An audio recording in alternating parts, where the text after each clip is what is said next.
Hey, brand babies, this your ghetto country brand mother, and I am here with one of my favorite people. I have been on her show, but now she's on mine, so I get to be special today, and she gets to tell me all her good shit. Now, I know her as Shri, but she does have a last name, and because I'm bad, I promise you, I will fuck up some names just not even on purpose. But I think it's Mahabir. Did I say that right? That is right. See, I'm getting better. I'm getting better. That's why everybody's sweetheart, so I don't mess up your name. Also, because I'm giving you the benefit of the doubt. But anyway, I do have Miss Shree here. She is the podcast, the video vixen, not in a bad way. She ain't showing you, she ain't shaking no stuff. But she is all these great things. And I just watch her blossom on LinkedIn and all these good stuff. So I am so glad she's here. So come on, Miss Shree, introduce yourself. Tell them what you do, how you do, and when you do. Come on. Oh, my name is Shri Mahabir, and I am a video marketing producer. I help entrepreneurs create engaging videos that make money. So it's not just videos that you see posted on TikTok, Instagram, LinkedIn. It's also utilizing or leveraging live shows. I was about to say LinkedIn Lives. That's what I don't know what to think about that. But live shows, because you can go live on any platform. And Mhm. we need to be able to know that we can connect with our potential client, not just with the static post or audio, but with video and live streaming. Yeah. Now, how has video improved your brand? It's helped me identify who I am and who I can help, because that was always the struggle in the beginning, which is what I find a lot of entrepreneurs who are trying to decide, like, who should I help? What should I do? Well, how about you start talking about something, putting it on video, going live, and then you kind of figure out along the way, you keep getting asked the same question. Well, how do you do this? And how do you do that? That's Yeah. what has happened for me. When I started, I wasn't clear at all. Yet I still kept going live on Instagram. Mhm. And lo and behold, that is the business that helped me to start a second business, get laid off, and just dive full into. And see, and that's what I was talking to Chris, and for y'all, that's Chris though. I was talking to Chris and I was telling him how branding helped me find my voice. Now, it's not that I'm not vocal in my personal life, but when it came to being out front for my own business, it's like, yeah, no, that shit is no. I don't want to be judged that way. I don't want to be looked at that way and all these different things. And when we had our previous business, when I worked with my husband, it was easy to shove him in front of the camera because he's a media whore. He likes that kind of stuff. That was not my thing. But getting comfortable with like, even what you say, being that video marketing person, getting comfortable in front of the camera in this day and age, especially when you're the face of your business and possibly because your business is one the only face, it has to become a thing. And if you're not comfortable with that, then you gotta learn how to write, you gotta learn how to do something because you have to be one of your biggest advocates while you're out here doing the thing by yourself until you get others to start amplifying that for you. So I totally agree with the whole finding the voice thing and finding out how you wanna show up for folks, so I applaud that. So Thank tell you. me tell me how would you describe your brand? What would you say about it now that you have stepped into this whole thing? I would describe my brand as being very compassionate. And we hear the word authentic, but people just say, "Hey, this is real." I like to see people win, and I work with them even if they can't pay me right up front. It's more of the encouragement. It's that, "Hey, I believe in you and I see your talent." And some of the people that I have in the community that I've built, the Facebook community, I remember telling them, there's one in particular, I got news just today. She I told her from the beginning, watch, brands are going to be paying you for every time you post Mhm, about their product. And she's like, I don't know. But that is a dream. I said, it's going to happen much sooner than you believe. mhm. And one of the workshops I did, she actually paid. She paid attention to some of the things that I've been doing and others. Next thing you know, this morning, she told me that now she is having brands pay for her to post. She's negotiating because we talked about that Yeah. negotiating. And she no longer has affiliate link because that's what she was using. She's Mhm. moved up, and that's huge. Yeah, from Sometimes we think, affiliate to oh, sponsor. Yes, and sometimes we think, "Oh, it has to be this I have to have so many people, and I've gotta be able to talk like this." Here's somebody who said, "I can do it," and had a little bit of help along the way. Next thing you know, she's where she's really dreaming, couldn't believe that it happened now. She thought it was Yeah, gonna happen later, yeah, and I always meet people and I say, "You know what? This is going to happen, but you have to believe it." I'm telling you I believe it first. yeah. And then this is the type of branding that is coming and being felt, other than here's somebody who's showing up, going live like every day. Mhm, Every time that I look, she's live. She's live. I keep getting that. The signature, welcome, welcome, welcome to mhm. just when are you not going live? Like when are you? And And then when I I don't go live, then there's a million crickets. messages. Where are you? What happened to you? Can I It do was you like, need a "Okay, we're part? Do you getting need crickets. We're someone? I need to hear you because these crickets out here is too damn loud." Yes. I've never hid away from where I started. I started with a hair tie, a snow globe, a jewelry box, and a ribbon. I didn't Wow. have a ring light. I Yeah. didn't even have a proper background. Nobody told me. Mhm. And even when I moved over to LinkedIn Live, I didn't have a proper stand or where I'm sitting currently. I did not have that, or I didn't think to sit here, but I Mhm. started with a cart and boxes, and now we moved to the desk. This is my daughter's desk and making the most of it. Yeah. So for some of you who are listening thinking, "Well, I have to have it perfect." No. You just have to start, and then you figure out along the way how to make it work, or you work with somebody. I mean, let me ask you, Phyllis, when you started with just video, how many people were there doing video at the time? For me, it seemed like everybody was doing video because I didn't wanna do it. What I, was when did uh, you start really doing video? when did I really start doing video? Probably, like, towards the end of last month. And that's only Okay. because I had gotten comfortable with it because of, like, doing this with my clients. And one of the things one of my character flaws for myself is that when I'm looking at myself, it's like, "Oh, Lord, look at this and look at that." And I pick stuff apart. But when I'm working with my clients, it's like nobody's worried about all of that stuff. They just wanna get the information. They want you to be engaging. They want something from you other than what you look like. And so it was helped me get past it because I was still getting clients, but it was, "Okay, but now I wanna go out and get more clients." And not in a way that I'm like the hunter type vibe person that goes out and hunt for clients, but just being able to reach a larger audience because it's excuse me. One of the things I don't feel like I do personal branding, but in a sense I do, because because I work with solopreneurs, it's like, "Sweetie, you have to have a personal brand that endorses the business brand if you plan to grow and scale." And so just stepping into that and realizing that, you know what, there are so many people out here, and it got to me, I think that's what finally got to me. Constantly hearing people talk self-diagnosing with imposter syndrome. It's like, "Why are you putting that on yourself?" Well, I must have some form of imposter. Why? What you're actually missing is a brand with a core message that you can stick to consistently. Because when you go out here and you try to talk about your shit and how great you are at it, you don't know how to talk about it. That's not imposter syndrome. That's confusion. There's a difference. So watching, like you say, watching you and watching Charlene and y'all do y'all lives, I'm like, y'all better go ahead because sister ain't there yet. Well, to tell you when I started going live, which is in 2020, no, there was not very many people. So the people that I was looking at were far and few. And these were people who were TV personalities turned into coaches. Mhm, So they had already had a few steps, few years ahead of me. And here I am trying to figure it out with mhm. the few little bit of basics that I learned and then just messing up. And I admit that the first 50 Instagram lives sucked. My Wow, the first first few 50. Wow. my first, I could just say the first semester, not semester, but the last half of 2021 when I really was getting onto LinkedIn and understanding it, they weren't the best.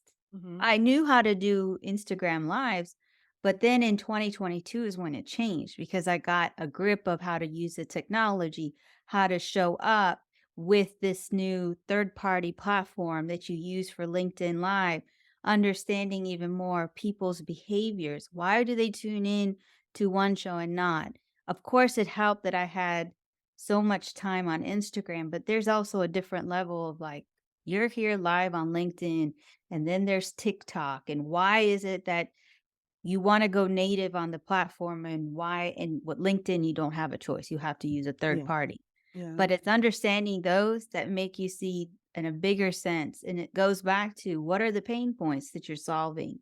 Why would anybody want to come to the show or listen to your podcast? Because you can turn up a live show, LinkedIn, TikTok, Instagram, to a podcast. Why? What are you going to give them? And I love that you brought up the personal branding. I read an article where the brand story is walking away, like that's not being important. It's the personal brand. It's people want to know, who are you behind it? What Mhm. is the story? Why did you start it? We've got established brands like Coke, Nike, Adidas. Those we don't want it. We don't really look at those, Yeah. but we are looking at Michael Jordan's story. Yeah. How did he help Nike bring it to the level that he did, and then make his own brand out of it? Yeah. You're We're so looking right. to the story of the Phyllis here, the grandmother. Why? Why did she do what she's doing? Like, what Yeah. made her decide that today she's going to get on camera versus 3 months ago when you learned and realized, hey, the epiphany of nobody cares. Nobody's looking at my gray Yeah. hair, and nobody's looking at that I gained 10 pounds. What matters is that she's dropping these gems that I can use in my business. And if it works, I can come back and work with her because she just shared that 2 years ago, well, at least this is my story. Yeah. 2 years ago, almost three, now it's three, I was petrified and sweating when I went live, Oh, wow. even though I had a guest, and it seemed as if I was calm and collective. Yet inside, I was thinking, people aren't going to show up. People are going to think I'm crazy. What if my 9 to 5 finds out? What if I ask the wrong question? Oh my gosh, is my makeup on point? Why do I look crazy on this Instagram? And throughout the whole time you watch, you would think, "Okay, there's this tree." I mean, she could do a little bit better, we've seen Mhm. better, but at the time, nobody knew that Very this was well. all going on in the background. And you saying that makes me realize, like with myself, one of the things why I started owning Ghetto Country is because when we first closed the restaurants and I was stepping into being a business coach, I went under the guise of being professional. So it meant I had to act a certain way. I had to present a certain way. And the more I tried to step into that, the more uncomfortable I felt, and the less I felt like I was listening to my clients. The less I felt like, okay, I got to say the right thing. And it's like, oh, wait, I forgot. What did they just say? Because I'm trying to make sure that I pull out something that's profound and professional. And it just was not me. And you have to figure that I had gone into that from being in a restaurant where it was very family focused. I knew my clients. I mean, I knew our customers. I would go to their concerts. I tell the story about Neil and I, these two big old black people showing up at this punk rock concert with all these white haired, spiky haired boys jumping up and down. But we supported him because he was one of our regular customers, and we had seen him through his PhD when he was in school. We had heard about the stories of his we knew him. And so we showed up for him just like he showed up for us. And so it's I had to try and take that away for me, holding babies while the families ate and all that kind of stuff. Sitting here holding one of my customers' hands while she's sitting here trying to finish her plate of pancakes while she in labor. I'm like, "Chick, you had this baby in this restaurant, we're gonna have a situation." To try and take all that mother vibe of me, which I tell people I was a mother long before I had a child. And to now try and diminish that and become this professional, it just was killing me professionally. And so it's like, you know what, you gotta go back to being somebody's mama. Yes, I'm Morgan's mom and all that kind of stuff. I got all my extra kids and they got their mama and daddies, but at my core, the nurturing part of me is the mother vibe. And so I had to find a way to bring that back.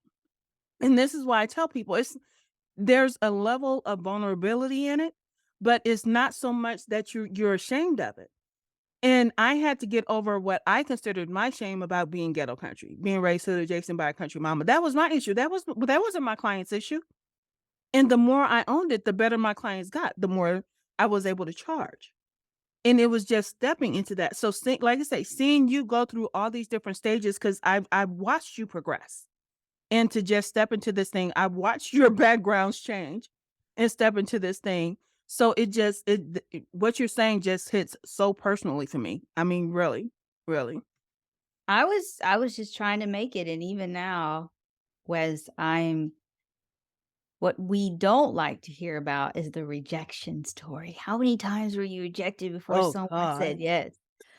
But it's through the rejection you learn. That's Yeah. the pain. How much Yep. longer do you wanna stay in that pain? Yeah. And when you have somebody like Phyllis who was running a restaurant, I mean, she had her days that was Hmm. painful, but it was her clients, her customers that help her float.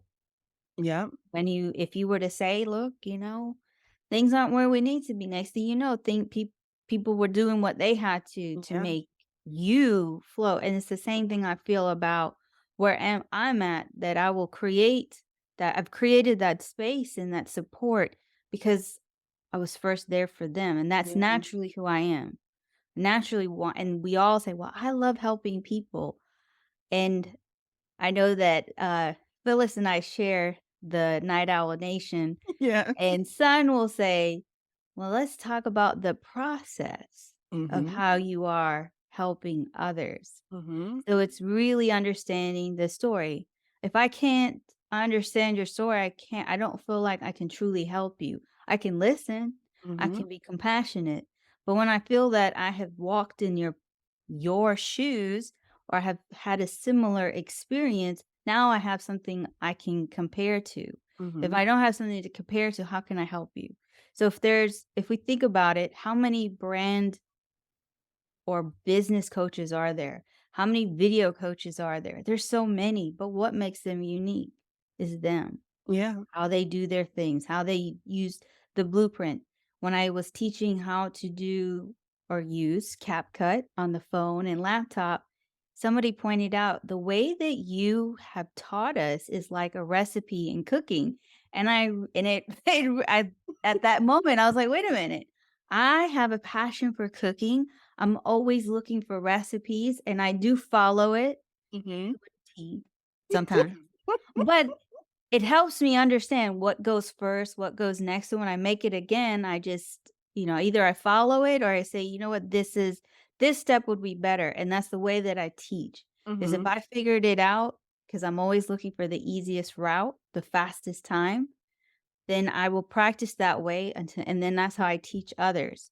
So, it's, from editing a video, going live, being able to network with people. There's a series of steps that I take, and that's what helps me to connect with someone. If I can't connect with them, I'd probably be like, I know someone who would be best for you. But that's the same thing, even with live streaming, has taught me. I'm not, every guest is interesting. Every guest brings something out. But if you know the questions to ask, to get them to talk, to make them stand out as the authority, Hmm. it makes it easier for your time with them. Even if I don't connect with them, at least I Hmm. know we all are struggling as entrepreneurs. We all are people who have families, who have children, who have siblings, who have personal problems, who have family problems, and we're not alone in this journey. Yeah. And it's interesting that you say that, because one of the recent podcasts that I did, it actually drops tomorrow with Kevin. And sometimes I know I talk a lot. I already know that. You ain't gotta tell me. Yes, I run my fucking mouth. Yes, I do. But sometimes I'm noticing that people say they want something or they are something, but when it's time to talk about it, it's where's your conversation? And so you're telling me, and this is no shade on Kevin. I love Kevin, and I just talked to him yesterday, and he knows this. But it's like, sweetie, you're trying to do web design, but you have no website. What kind of shit is that? Come on now. How are you going to sit here and put this out? And so then when I ask you to talk about it on a brand level, you can't talk about it. So now while we're talking, you don't have much to say because all this is becoming an epiphany to you. But it's with the understanding, and I was just talking to another friend of mine because he's about to shut down his shop for a minute. But being out here as a solopreneur is not for the faint of heart, especially when you don't have a 9 to 5 safety net, we'll call it. When you No. sit down here and you are responsible, fully responsible for your financial well-being, it hits different. And so it's trying to chase down money because you have no other income, it makes you show up fake as fuck, and that just bothers me no end. I was just writing Right. something earlier about how I'm realizing that I use life coaching as a way of helping people build solopreneur brands because I need you to be self-aware on some level for us to get to the real deep part of, okay, this is how you're going to show up in your personal brand and this is how it's going to lead to the business brand that you grow and scale. Because if you want to be able to stand and not get tired of your own company, because you can, doing that same shit day in and day out, it's like, how are we gonna make sure that you don't burn out on this? Because if you try to fake and shake and you try to people please, you're gonna get mad and you're gonna wish you just had a regular job. Mm. So it's being able to show up for that. I love that you brought up life coaching because if you think about it, as a coach, you sit a role of encouraging this person to take the next step. They believed that you could bring a transformation, help them get to a transformation, change the reality. They're ready to make that step to change. But sometimes you have to say, hey, if you are comfortable staying where you are, thank you for paying me Mhm. all this money to Yeah. stay where you are. You made my job easier. Yeah. But if you decided that you wanted this, I'm not gonna be nice. I'm gonna be truthful. Nice and truthful don't always go in the same sentence, but you don't Yeah. have to be mean. Mean, not mean, like, because there's mean. You're not Yeah. judging, you're not being mean, you're being more of the, "Look, Yeah. you continue to do this, you're going to get the same results." And so that's when I learned a lot in my 21-day video challenge. When I was giving feedback, even though it was nice, it was always the challenge is this is what is being seen. If you Mhm. want to continue to do what you're doing, continue to do what you do. And if you get results, that's fine.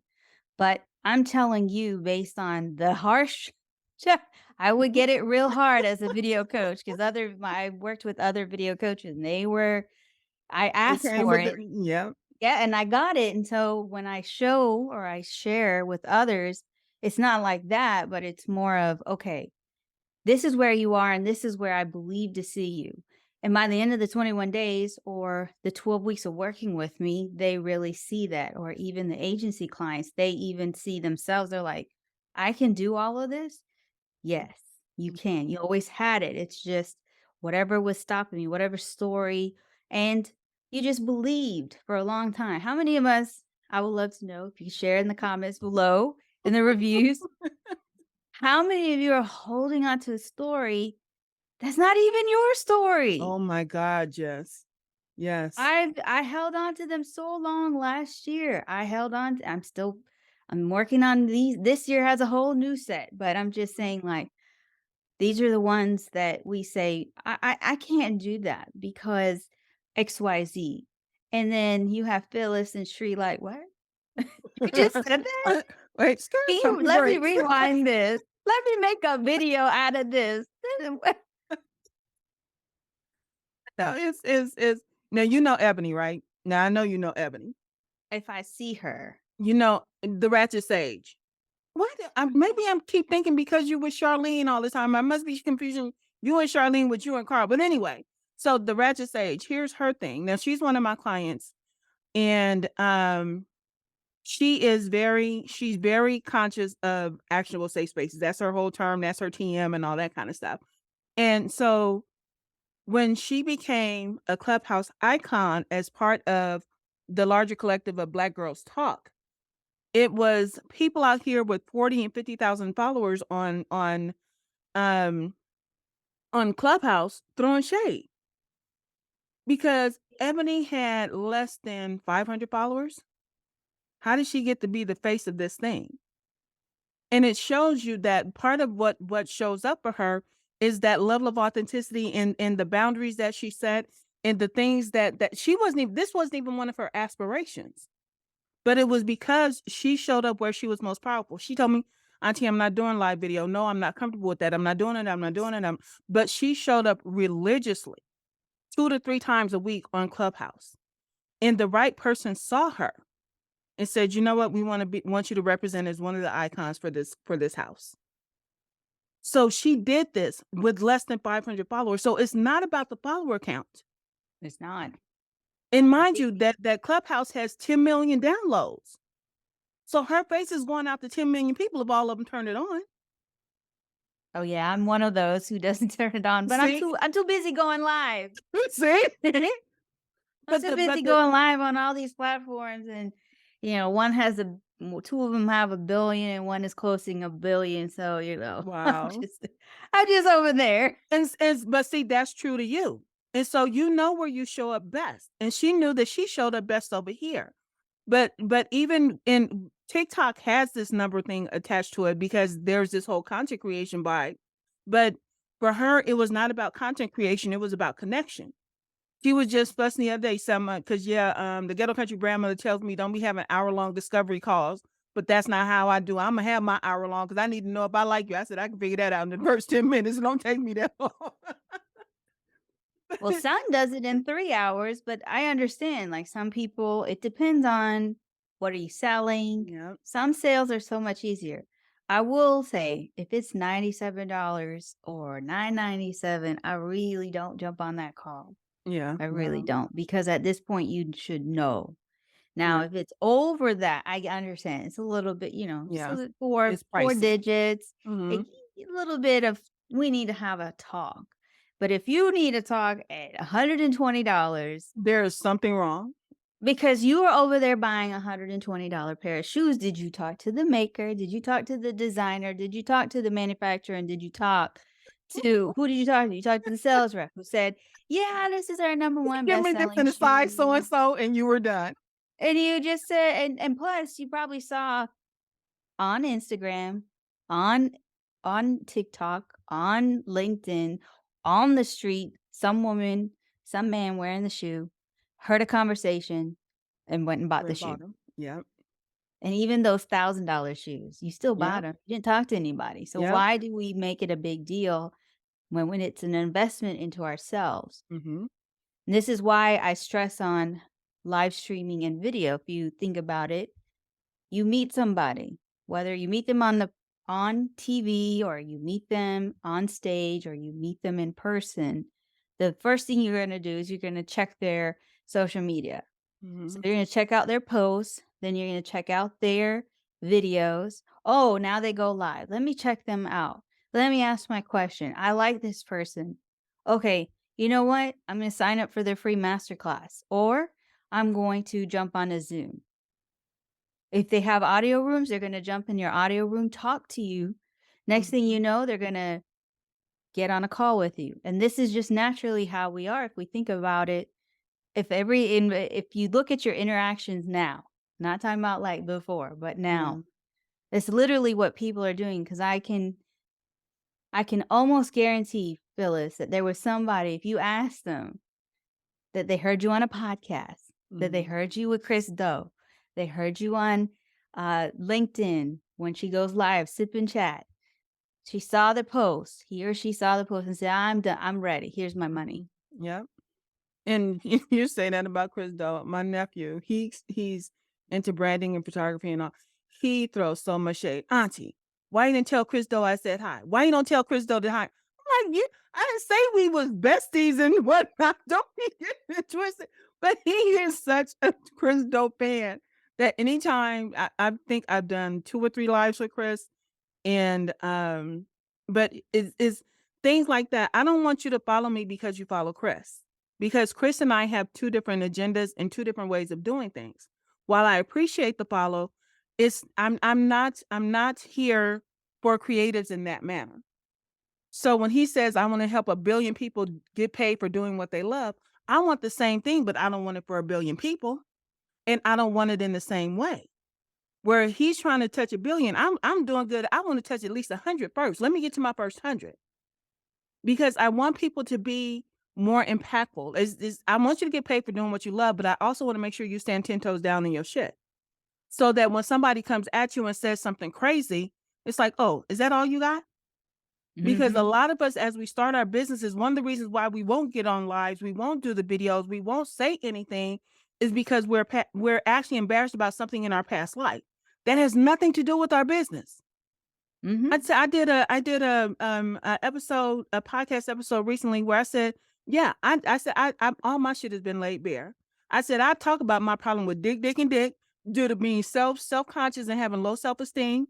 I said I wrote it in a book, I put it on the shelf, it's on Amazon. Whether you buy it or not, you cannot use that as a weapon against me. And so when people are out here and they're deciding that they're going to do this thing, and we see all of these politicians and whatnot getting exposed. And it's like, Let yeah, them some of expose y'all my secrets. I was like, yes. "Oh, I didn't know." Go ahead. You know what? That's not how it happened. This is really This how it is happened. thank you. Now you're trying to put a PR spin on it. And it's like, sweetie, I've lost trust in you. And it wasn't that I needed to know that thing in the first place, but you should have some wherewithal to know that if this comes out, how am I going to handle it? I know all of my shady shit. I am very transparent. And at the same time, I'm very private. But there is nothing that I can't say that you can make me feel bad about. And so when you're doing this on a personal brand level, it's not saying that you have to expose all those secrets and tell all those tales. But it's with the understanding that because of all of that past bullshit that I went through, I'm standing here right now. How can I use that to be a better brand leader and a better business leader? That's what I use my shit for. I talk about being confident because I know how self-conscious I used to be. I'm still self-conscious sometimes.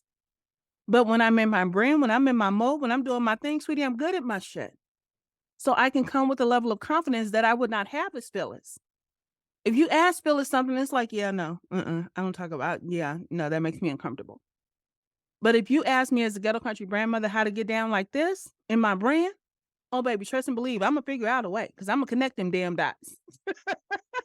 That's all of our experiences, connecting the dots. How did I create this? How did this get viral? Or how is it that this spoke to 3 people and 2 people signed up? Hmm. What was it that I said? What was it that I did? Oh, I just shared my story about getting laid off 9 days Hmm. before Christmas just because I decided that I wanted to start a business because I wanted to leave a legacy for my daughter, but once I figured out what I was going to do and I started making money off of it, now you have a problem? And I know some of it I own, but some of it was like, "Really? You had a problem that I went live on LinkedIn on my time? Wow. Wow. Okay. I don't need to be here." Hmm. They'll never say that, but the But you truth know is the the truth. truth. The Yep. truth is the truth. It's fine with me. I'm okay with that. We've moved on. It was a blessing in disguise. Is it easy sometimes? No. Is it every day waking up wondering where is the next Client gonna paycheck come going through. to be coming, or am I doing this right? Am I posting enough? Am I having enough visibility? Things start to fall into place. Just all of a sudden, you start to see your clients having really amazing results. Mhm. People are coming and saying, "Hey, I'm interested in the program that you have. Can you tell me more about it?" To I had not posted about my Facebook community. I started it in November. I did talk about it, and I was inviting people. It was invite only, so it was very Yeah. exclusive. And then when I posted it, I was shocked how many people signed up. I didn't have hundreds, but I had about from it like 13 people. Yeah. And Yeah. even in the group, they noticed. They said, "Whoa, Yeah. we have a lot of people here." And I said, "Yeah, And that it that's makes a difference, and it shows you that people are actually listening when you don't think that they're listening. yes." And they were resharing it, like they were Mhm. telling they tagged other people. So that just shows like you really don't know. You may think you're not making an impact, but you are. Yes, you do need to put yourself out there. Yes, you do need to connect and engage.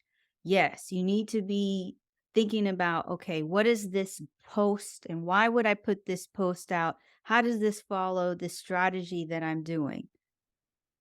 If you think that way and you follow through, you'll be surprised what Mhm. can happen.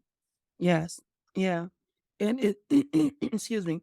And that's why I try to make sure that people understand now that branding is a process, because a lot of people think that, oh, once you go through this, I'm branded and now this is all I got to do. No, branding is a process, because you got to get to that point where you're actually branded. And being branded means everybody knows all that they need to know about this particular brand. How long it's been around, what's its origin story, what's its transformational, what's the defining moment of it all. When people know all of that, when enough people know that, the right people know that, then now you're working in branded territory and now you get to nurture. But you also get to nurture, but you still got to bring some more folks up here, because you know what? You got to keep this. And I think people fall into your funnel at varying degrees now. It's not a straight drop anymore. People can Yeah. slide in just because somebody shared a link. They didn't just drop in from the top because, like, oh, let me go search for something. I think SEO is still relevant, but for the most part, nobody found out me through SEO. No, they met you somewhere. They They met me saw you somewhere. somewhere. They saw you somewhere. I Mhm. always go back. They met you somewhere. Yep. How did they meet you? We don't know. And especially on LinkedIn, because if somebody that they know liked your stuff, I see third degree and third 3 plus people in my comments and all that kind of stuff. I don't know these people from Adam. But now they just looked at a link to a blog post or a podcast that I posted. That is not drop that's not a straight drop into your funnel. So while yes, I think a funnel is relevant, just know that people can get in anywhere. It's and that's a good thing. It doesn't require the whole thing, but you should always be creating brand awareness. And so like when you talk about going live, you're consistently creating that brand awareness. And a lot of people, it's like you'll ask the question how to get leads, but you haven't done brand awareness work the first. You have not made anybody aware that you're even available. Or Well, I don't clear. understand why. Huh? Or clear Yes. on what you do. Yes. Even if you're not clear on what you do, but you clear, hey, I can help you ghostwrite. Okay. That's what you That's talk clearer than about. what you had before. I can help you with your mindset. Okay. That okay, you can help me with my mindset. Is it for men? Is it for females? I don't know. Okay. Who is it that you're talking? Who is it that's resonating with your messaging? See if you like them. Because you might find out you don't want to work with men. You want to work with females who are over the age of 40 who have children. Mhm. I'm not gonna say that I'm right there, but I have seen myself go from solopreneurs to entrepreneurs because video is can be used for both the solopreneur and the entrepreneur. But I also have this agency where I understand the agency is not for everyone, but it is for someone who's ready to say, you know what, I want to go live, I want to have a podcast, but I don't have time for it, and I know that it's gonna give me that visibility. Like you said, that awareness. Yeah. The more times that you go out and put yourself out there, the more chance people have to connect with you, which is why I've made it a big effort this year that I am at least on 4 to 5 either podcasts or live streaming shows per month, Wow. because social media is good, but you can get more exposure by Yeah. leveraging and being on other Other schedule. audiences. And also because I have a show, it's easy to say, "Hey, why don't you be a guest?" Like it's Mhm. a exchange for exchange. Yep, You're reciprocal. on your show, come on be on my show. Mhm. That's it. And to leverage an audience does not mean that that audience is particularly for you, but it's also you have to understand that it's exposing you to other people. Because even if your audience is not my audience, there's somebody in your audience that could say, "Oh, you know what? I know somebody that need to go talk to her." And especially when you're in that brand awareness stage, say you still trying to get your first 5 customers or your first 5 clients. Anybody that says okay to you being on their podcast, because believe it or not, a lot of people gonna turn you down. It's like you don't have enough status. You're not bringing anything to the game. You don't Yep. have any following, so no, I don't want you on my podcast because I'm trying to grow my shit. So Yep. you might get turned down, but anybody that says yes to you, I don't care if it's the green grocer and you selling weed, baby, go do your thing on the green grocer show. Yes. Yeah. I've been told no more times than I want to admit. There was a guest of mine, actually several guests. I asked to be on their podcast. Well, we're busy, we're full until June, or I'll bring you on my live show, but not on my podcast. Wow. Yeah, And that to me has it's a little bothering. It's the truth, yeah, right? Because we want to grow. yeah, I don't have that mentality. I have that. Yes, I want bigger influencers as well, but I also want to give the chance for somebody who I feel yeah, who didn't get that chance. yeah, And it's a practice, right? Think about this. When you talk about your story or you make the offer, it becomes easier to make the offer or to be in front of others to present what you do or your story. If yeah. you don't take those opportunities, you will continue to wonder what if, what if. You know how many times I've gone on a live or was a guest and I sucked? I'm an amazing host, but a horrible guest. But and it took time, and then also I worked on my storytelling that this is changing. Mhm, So for anybody who's thinking about, "Well, I keep getting denied," ask. And then there is a Facebook group that says looking for a guest, need mhm. a guest, and there are people out there looking for guests. Yeah, And yeah, some of them tell you what they're looking for. Some of them are kind of not obvious, like they want to turn you into a client because that's their funnel. yeah, But there are some people who are genuinely looking for guests to build around, and this is an opportunity for you to practice. So if you're wanting to become a public speaker, wanting to practice working on your offer, wanting to be able just to speak in a room, this is this is your this is the opportunity. opportunity. Live streaming video, but also being a guest. Yeah, and it's funny that you say that because one of the recent interviews that I did, the baby is, and I'm calling him a baby even though he's dang near 40, but he was talking about how no one is out here checking for people like him. And so, because I had this list of people that wanted to be on my podcast, and some were very self-serving. And the thing was, I asked you to be on here as far as the ABA. Now you're different, but I asked most of them. It's like if you want to ask grandma anything, that's the type of episode this is. If you have branding questions, and I'm talking brand strategy because I don't do pretty shit, I do good shit. And so, with the understanding that that's what this episode about, then you're talking about I want to come on and talk about my book. I didn't offer you a chance to come on and talk about your book. And so some people won't even do you the courtesy of saying, "Yes, I wanna talk about my book, but I have questions about how to brand my book," or something. Make it relevant to the show that you're trying to get on. Don't just throw your hat in every ring without even considering the audience that they already have and what they said that they told you they were looking for. And that's what gets me. It's like, I get it. I get it, baby. You're trying to get this exposure. But don't do it to the detriment of trying to take over somebody else's audience. Oh, you gonna get on here and you just gonna run amok? Sweetie, they cannot air the episode. So you just wasting an hour of your time and I'm not airing shit. How about that? And so it's wanting to be seen and wanting to be heard. We know it's very important as a solopreneur, as an entrepreneur, and all those good things. But it's also a matter of respect, a respect for yourself and respect for the person who audience that you're leveraging. Because you can leverage damn near any audience. But the thing about it is if you know your brand and you know your game and you know your story, you learn how to make it relevant to the show that you're pitching to or that you want to be on.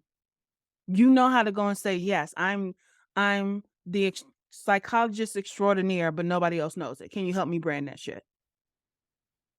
And so with this baby, he said he wants to go global. And mind you, he does hip hop, he writes, he produces, he does all these things. He has merch. And we talked about it. And so after we finished recording, he was like, "Thank you so much. Because nobody is out here helping us figure this shit out." And one of the reasons I do this podcast and why I started transitioning into guests, this is your opportunity. I know how much I charge. This is your opportunity to get in front of me and get some free branding advice. I don't believe in free. I don't believe in discounts to strangers. But sweetie, I believe in helping people on occasion. And so this is your opportunity. No, everybody will not make it to this level, but if you do, this is your opportunity to ask me anything. Well, what do you think about my brand this? Well, what's going on with my brand that? Well, why isn't this connecting? Because it's not converting. If I got an answer, trust and believe, I'm gonna give you an answer. And so you have that opportunity to be on here and ask those questions. Whereas any other time, sweetie, 2 hours of my time is $1,000. How about that? And that's just for us to have the conversation and figure some shit out. To get in my programs is a different price. So when people are, like I say, when they're offering you something, yes, it's showcasing their level of expertise, but it's also about, you know what, if it's just a conversation, then they want you to get on here and they want you to speak and they want you to take up space. It's like any TV show you go on. When you try and start getting on TV, you know what they want? They want you to have a fucking personality. They want you to come on there and be good TV. If you're not good TV, they're not going to invite you back. And the same goes for when excuse me, when you're asking to be on someone's live and you're asking to if all you go on there is like, "I do this, I do that, I." Baby don't know why they wanna hear that shit. It's supposed to be a conversation. And so, like I said, I see you in the sip and chat, and you know I'm there with my bourbon when I come. We love it, and your cigar. Come with your Yes, my cigar. cigar. But Come with it but that cigar. I listen to you guys and how you engage and how you ask questions because you're pulling out information that you know your audience might want to know. And so if you're trying to answer those questions before the host even asks you, it's a lost cause. So, Sometimes I had a guest that would ask a question because they were just talking and talking, so and she asked her own questions. I was like, "Go ahead." You know, sometimes, you know what? You have you have some guests, they are who they are, yeah. let them be. But at the same time, I agree. You need to know who and what the show is about and how they want it to be run. It's not and it is about you, but it's also about what can you give in value. Your story, if you are struggling, ask those questions. A lot of times in my own shows, I am asking questions I'm personally struggling with. And I Well, have to, and then many times I've learned that's the same question that others have. yeah. Maybe they're not asking it because they don't know that when you go live or you're in a room, you get a little, the ego comes in and Mhm. you're like, I don't want to ask that. And then people are going to think, especially if you are established and known by others. And that doesn't mean established, meaning like you're making a lot of money, meaning like you're known by many people that Mhm. you ask this question. There's a two side. Either you're going to be seen as, wow, this person's very humble enough to ask that question, or you're going to be, why would they ask that question? Shouldn't Like, they are they know already? struggling? Don't you know how to do this? Like you already do live streaming shows, but why are you asking this? I am the type of person who's like, I don't care what you think of me. I'm going to ask the question. And that's just how it's been. If I don't understand, I'm going to ask. Last year, I worked with 10 coaches in total. Wow. So I have so much knowledge. On the other side of this, I would not suggest doing that. So I am taking about a whole year of just applying everything that I've learned struggles, everything, because put so much. There's no right now, I just need to apply what I know. Next year's a whole different story. It's gonna be like, okay, I'm not gonna work with that many coaches, but I'm going to be selective. I learned. So if you are thinking about working with a coach, understand, do they align with you? Yeah. Is it what you need right now? I can tell you how in the blue I want you to work with me about video, but are you ready to be on video and do what it takes to put it out there? If you're going to work with Phyllis, she will gladly want to work with you. But if you don't want to put in the work and you don't see the results and you start to get mad at yourself. You can't get mad at Phyllis if she's doing her part. Get mad at yourself. 'Cause Mhm. that was one of the things I learned. You can have if you have too much in your ear, it's too hard to apply. Yeah. And Yeah. if you are the type of person who's like, "Well," because I've had those clients, "Well, I have this and I have that and life happened and I don't wanna add the strategy." Thank you for giving me all this money, but that's not the point. Yeah. I wanna see you succeed. That Yeah. would be my, fair warning, if you're gonna reach out and pay, make sure you know who you're aligning with, and goes along with if you are a guest. Sometimes I go as a guest or I have somebody as a guest because I have a thought of working with them in the future. So if Mhm. you look at some of the coaches that I've worked with, I've actually went live with them. Wow. I interview them because I wanted to know if they could help me. How are they aligned? And how is it like to be in a conversation and dynamics? That's just me personally. It's the same thing. The grandmother will bring you on. If you love her and the way that she is, hire her. You I'm know. already putting a plug in.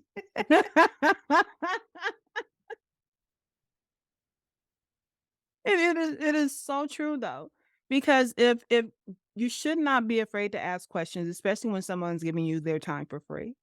It is when you actually pay for something that you're wasting your money and their time. And one of the things that I've realized is that when is I no, not when, but I cannot promise someone a six-figure brand. I can't. Not and feel good about myself. Because the thing about it is I can hand you everything. But if you don't put in the work to make it happen, sweetie, the six figures will never happen. I can give you all of this and I can help and I can chug you along. But until you actually take action on the things that you said you wanted, I can't do shit for you. Because it's no different than me hiring someone and say, okay, give me all your knowledge. I got all this knowledge and then I sit on my hands. I don't put it in a reel. I don't put it in a video. I don't put it in a carousel. I don't say, here I am. I don't go to a networking event. I don't go to a conference. I don't do anything. But you promised me six figures. And so this is why, in good conscience, I cannot make that promise. But what I can promise you is if you come to me and I think your prices are too low, I'm gonna tell you, we about to raise them prices. We about to up them numbers. And they were like, really? Yes. Because for what you offer, what you say you offer, once we get it branded, I'm gonna need you to raise those prices. There's a gentleman I want to help so bad, and I know he cannot afford me, but like I can't do it for free. But I want to help him because he does hand forged um blacksmithing, hand forged smithing, and he's charging like $24. Oh, please put a zero behind that. That should be at least $240, and you out here banging it out by hand. But can You I gotta make him do it? believe. Yeah. You gotta believe it's that I've been there. It's raising the price, but I knew Yes. I can't be at that price. But when my clients are getting all of these results, they did it because of you. So Yeah. you need to raise your price. And you need to raise your price because like I say, and then I told him, I said, after you put it, make it 240, then it needs to be 2,400 and you make less. Now it's a matter of, you know what? I can't make this for everyone. And I'm not telling you to make it to give people FOMO and all that kind of shit. But I am saying that this is hard labor that you're out here doing from sun up to sundown to make this handcrafted thing with this wrought iron that needs to be molded with heat and fire and all of these things. Yes, swinging that anvil, baby. Why are you charging $24? Wow. You don't see your value. And even he said he sells it wholesale to one store, and the one store said, "We're raising our prices, so you have to raise your." How is your your distributor telling you that you need to raise your prices? I Because love that's a him. push. But raise your Yes, prices. yes. So is people see your value and you don't? Like I said, so I cannot in good conscience say, you know what? I'll get you to six or seven figures. Because if you can't confidently say that price, it's never gonna happen. It's never gonna happen, What regardless how much work I put in. so what would it take somebody? Is it because they believe they need results? Is it because they need testimonials? Or is it because of the relationships with money and success? Imma say with this particular person, I think it's an age thing. They're kinda older and settled in their ways, and they don't think that anyone will pay it because they won't pay it. And a lot of times, that's why people won't put a price on something. It's like, "Well, I wouldn't pay that much for it." I used to tell We did an event, my husband and I, we did an event one time, and, we were smoking some wings, and we had this big crowd of folks waiting for these things to come off the smoker. And I'm like, "Why y'all still standing here?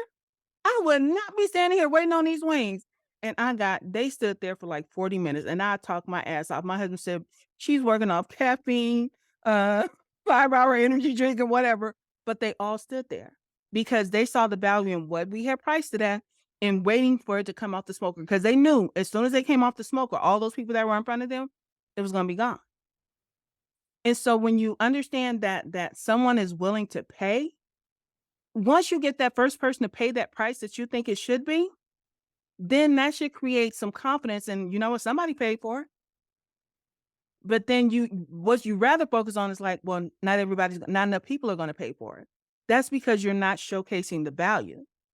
If you show me the value, I don't give a fuck what the price is. Even if I can't afford it, like that shit is cheap, but I ain't got the ducats for it right now. And that's why I tell people you can put a price on anything. The value of it is in somebody else's head. Because regardless of the price, they can either say, "Ooh, that's too much." "Ooh, I got my money's worth." Or, "You know what? They should be charging more because I got all my shit in this." So when they talk about the value of what it is to them, that's when it actually becomes valuable. The price is just, you know what? This is the arbitrary number that I think is fair for me to charge for what I do, not for my worth, because you can't afford me. I'm priceless. But this is what I charge for what I do, and this is why it's valuable. Because I can get you this result if you put in the work. I can get you this result if you put in the work. I can get you this result. And if you want to take it off of you, if you don't want to talk about you, you know what? Because of how we do this thing, because of the process that's in place, you will get this result. You will get this result. It's all about you, baby. I can take me out of it all day long. I want to see you blow up. And so the value to you is, you know what? We'll do this in 30 days instead of 30 years or something. We'll do this at $7,000 instead of $20,000. We'll do it. So you have all of this value, but then the result is the thing about it is, how does it make you feel though? I promise you, when we get done, you're gonna feel like you're worth $1,000,000. And so charging 1,000 is gonna feel real, real easy. How about that? And so you tell them that this is your result. I'm here for the ride, and I'm gonna show you how to get it. I'm gonna show you how I got mine. I know how many millions I left on the table when I left my last business, before and after I left. So what do? I want to make sure you don't leave the millions on the table. Because I promise you, if you're not branding and marketing to the best of your ability, that's most effective for you, you are leaving millions on the table. Mhm. It's a real ass thing.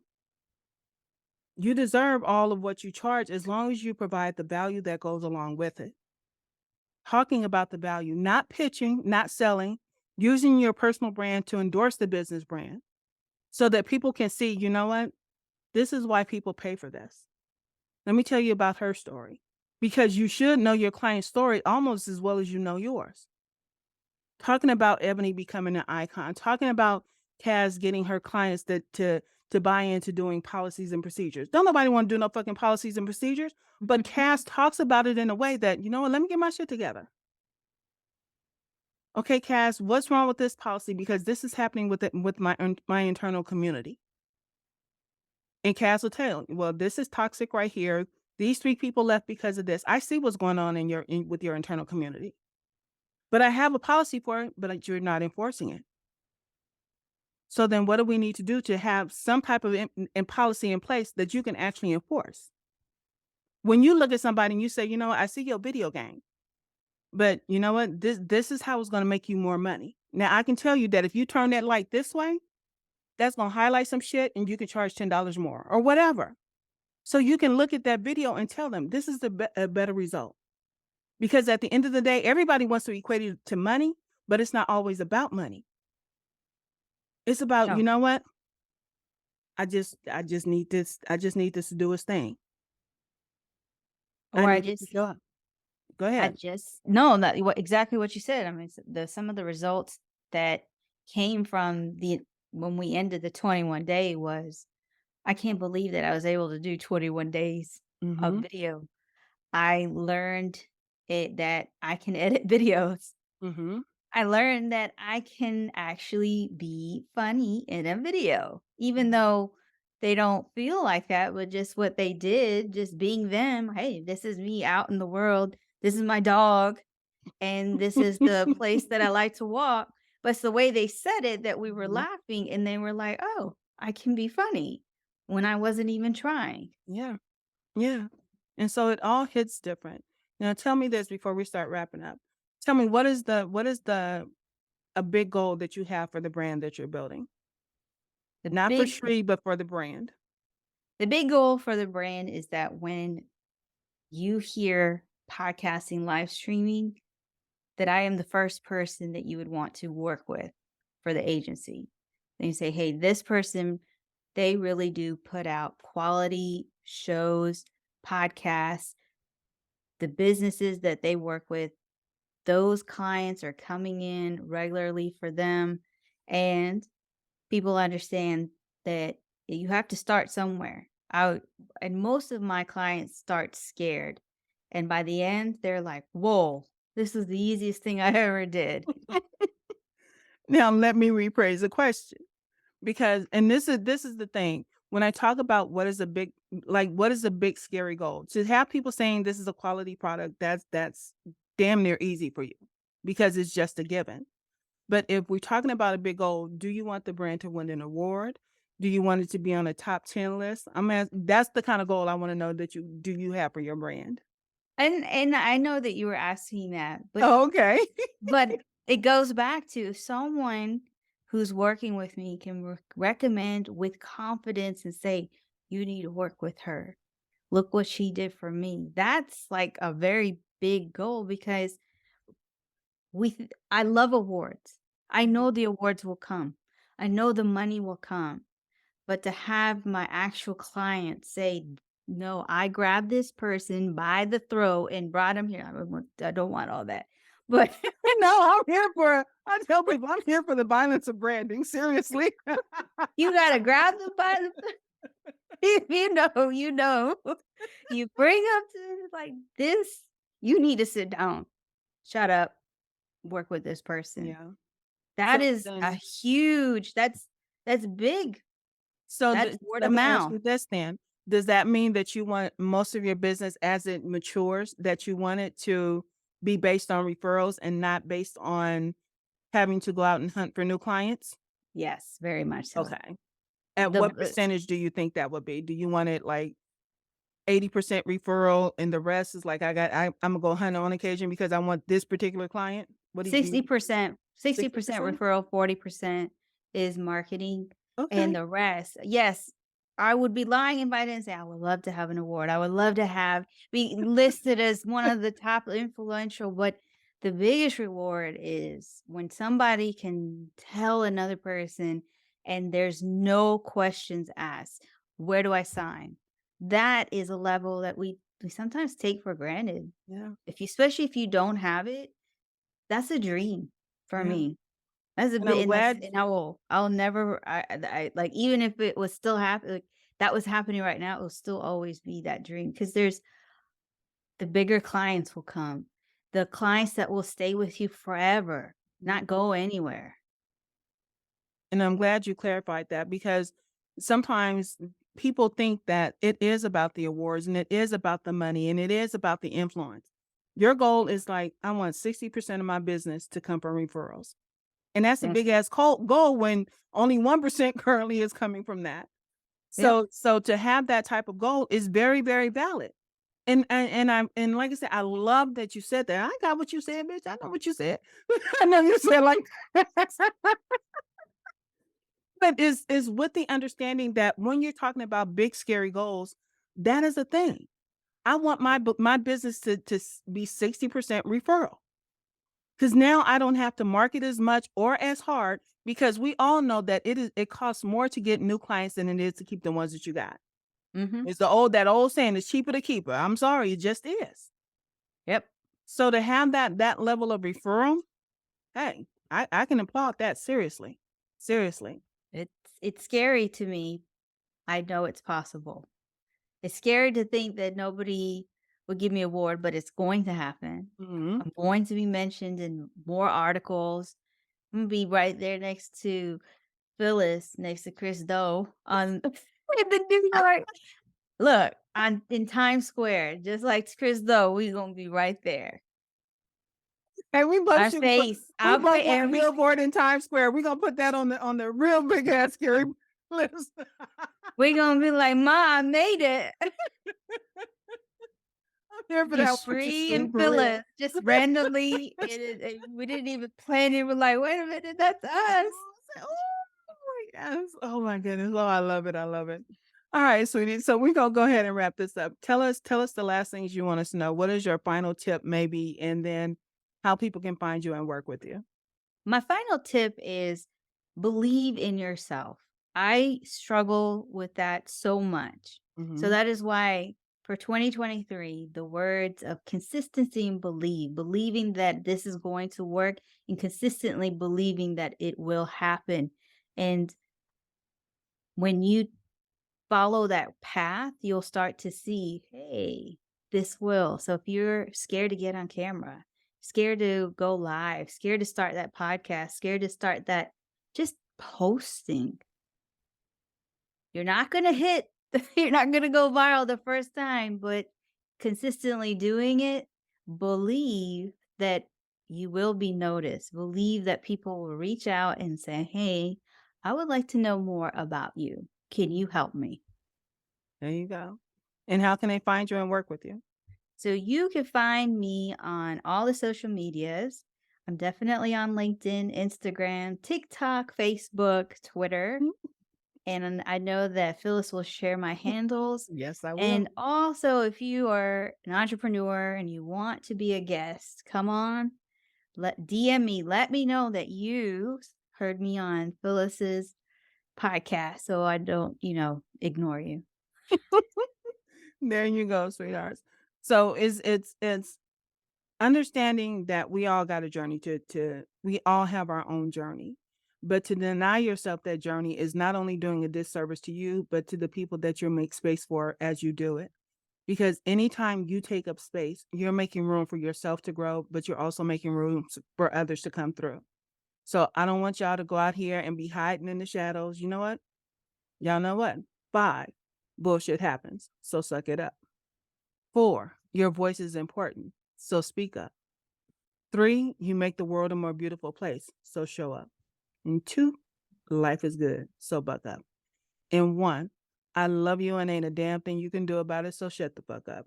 Peace and hair grease, y'all.